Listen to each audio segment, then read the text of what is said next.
Hi, guys. Um, my name is Sanjay Gupta. I'm a cardiologist in York. And today I thought I'd do a video on the subject of palpitations. This video is predominantly for those people who suddenly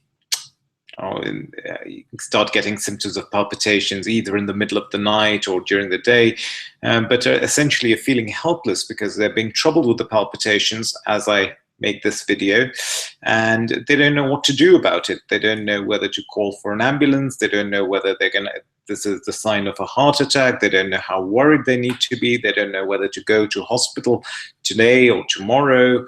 And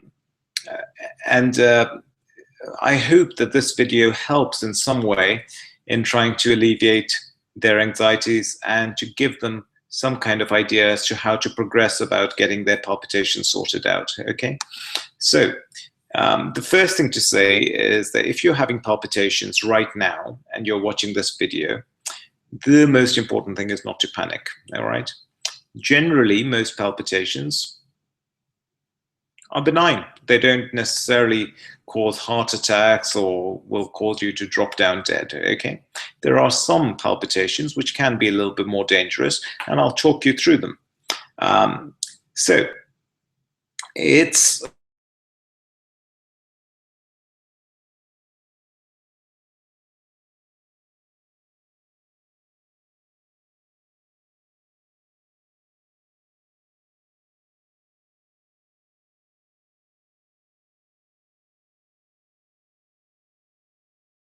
or not. Okay, right. Number one, if you are known to have been born with a heart condition, so you've had cyanotic heart disease, you've had heart surgery at a young age as a child, and you start getting palpitations, then I think it is worth calling an ambulance and going into hospital and getting them checked out. Okay, and I wouldn't leave it till tomorrow or day after tomorrow. I'd just call an ambulance and go to hospital and just get checked out. Okay, so that's if you are born with a heart condition or have had surgery for a heart condition that you were born with. Number two, if you have pre-existing heart disease, okay, so if you've had a previous heart attack, if someone has said, if you've been under a doctor who says you have heart failure,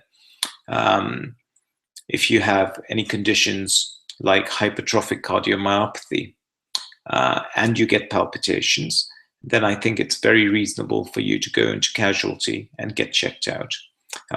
Because if you have pre-existing heart disease, then it is quite possible that your heart may not be strong enough to sustain the palpitations for very long. Now, don't panic. It doesn't mean that something terrible is going to happen to you there and then, but it is certainly worth getting them checked out early rather than waiting till, the next day.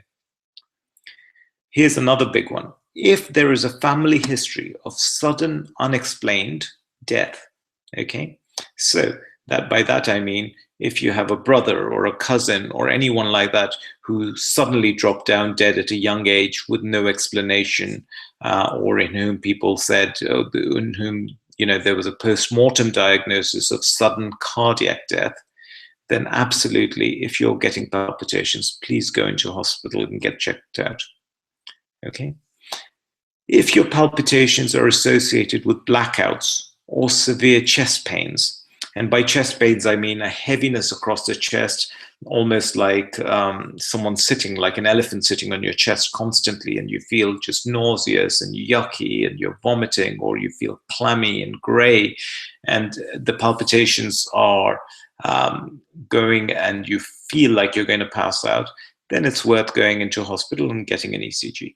Now, that doesn't necessarily mean that those palpitations are dangerous. And a lot of people who have benign palpitations will also complain of chest discomfort. But usually they complain of a thudding or someone like being punched in the chest rather than a gnawing sensation of someone sitting on the chest. Okay. If the palpitations occur on exercise, then it's worth getting checked out too. But you don't necessarily have to rush and call an ambulance and go that very night, you just stop exercising, hope that the palpitations get better. And if they do, you can leave it till the next day and get it checked out. If, on the other hand, they continue despite you stopping and you feel very, very unwell with them, then it's worth either calling an ambulance or getting someone to take you down to A&E. A lot of people worry about going to A&E or calling an ambulance because they think, oh, well, I don't want to put anyone out. It's too much hassle. I'll wait till the next day. The truth is, if you're getting palpitations, you call an ambulance out, they could do an ECG there and then and tell you exactly why you're getting the palpitations. If your heart rhythm is normal on the ECG when you're getting the palpitations, then that's great reassurance. That means that there's nothing going on with your heart and you can relax and go to bed and not worry about it. Similarly, if you go to A&E, you don't have to wait for 4-6 hours to be seen. You just go and say, look, I've got palpitations at the moment, and someone will do an ECG there and then, and that will answer your question. So rather than lying there worrying about it, go and get something done, because that will put your mind at rest, not necessarily because it's hideously dangerous, but it will put your mind at rest. And if you have any of the other conditions that I mentioned earlier, then sure, the palpitations could reflect something that is dangerous, and it's absolutely reasonable to go into A&E and just get checked out because of that additional history. Which palpitations are unlikely to be serious? Well, if you're below the age of 65 and you have no pre-existing cardiac complaints, so you've never had a heart attack, you don't have angina, you don't have high blood pressure or diabetes, then I think it's unlikely that your palpitations are serious. Okay. In particular, if they occur only when you feel anxious and don't occur at any other time, then that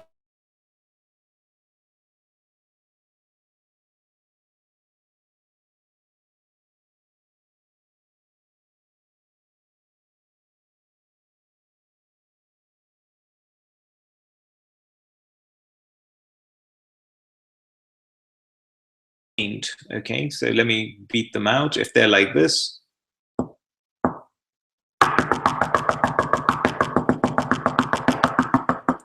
that could reflect something. Okay, and it's worth getting that checked out, but you don't have to go there and then. You can go to your GP and get them checked out. If, on the other hand, they're like this,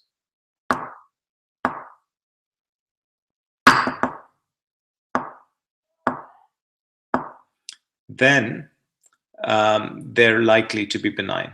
Okay. If they're more noticeable at rest and are not so bothersome on exercise, okay, so then they're also likely to be benign. All right.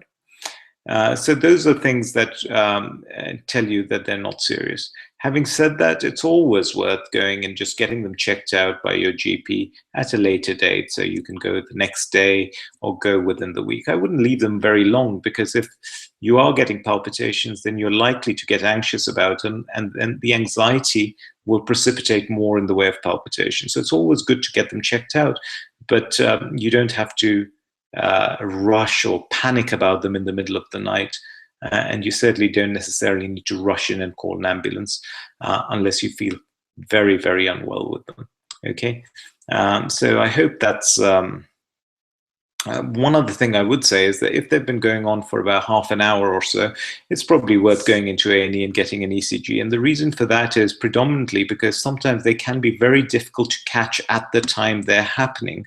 So I always find patients who say, well, I had them for half an hour and then they went away, and I haven't had them, and every time you do a monitor, I don't get them.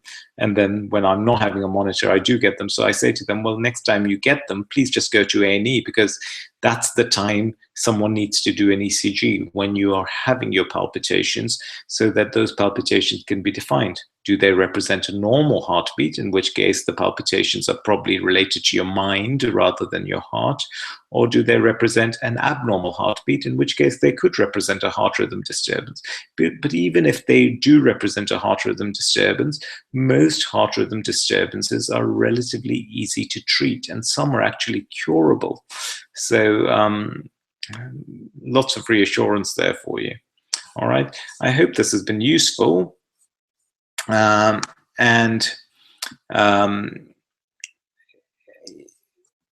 I wish you well. If you have any questions, please don't hesitate to get in touch with me. I now am on Twitter at Your Cardiology, and I also have a Facebook page, which is Your Cardiology. A lot of people have asked me if they can speak to me on the phone, and yes, I can do that. If you want to come and see me personally at work, then that's also possible. But the best way to get in touch with me is via my website, which is www.yourcardiology.co.uk. My secretary, Jeanette, is on the number that I've listed below, and she can always also organize for you to speak to me. So I wish you well, good night, and I hope you found this useful. Many thanks.